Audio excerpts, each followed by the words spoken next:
Yo mga idol, kawawa naman tong nakahuli ako ng kilo kaya to. Sobrang bigat. Hindi ko to madadala. So papakawalan ko na lang to. Ang pagi, naawa din ako.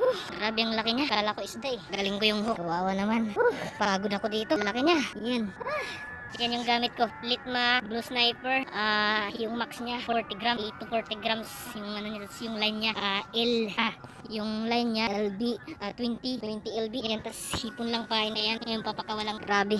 Kala ko isda kanina kasi malupit yung laban ng bigat. Sobrang bigat niya. Kaya papangawalan ko ng mga idol. Hindi ko to madadala sa bahay. Sobrang bigat, tsaka ayaw ko nito. Naaawa ko sa pakawalan ko siya ngayon. Ang bigat. Bullshit. Parang pating. Grabe. Ayan. Kawawa naman. Sige, go. Putol yung buntot niya. Ay, first time ko makahuli ng pagi na gamit ang fishing natin. So ayan. Sige. Kawawa naman. Dumudugo na yung buntot. Sorry. Go na. Uy, wag kang mamamatay. Sige na. Release ka na. Please. Go na, go na.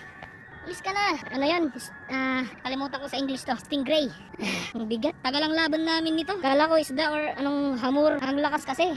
Sige na. Alis na. Sige na. Huwag ka dito mag-stay. Alis na, alis. Go na. Basa pa yung pa ako. Go, go, go, go. Go na. And kaya na kita dyan. Bye-bye for now. Kasi siya. Tagalan kasi. Bigat kasi. Tagalan ako kanina magtanggal dun ng magkuha sa kanya. Tapos tanggal ng hook. Alright. Bye-bye, bye-bye. Grabe. Ayan yung gamit natin. Naputol yung isang hook ko. Grabe men. Tipo ng pahay natin. Litma Blue Sniper. Yung reel ko 3,000. Shimano Shina. And then yung line 20 LB. Yung rod ko 40 max. 8 to 40 or 8 to 40 max top 2.7. Alright. Let's go.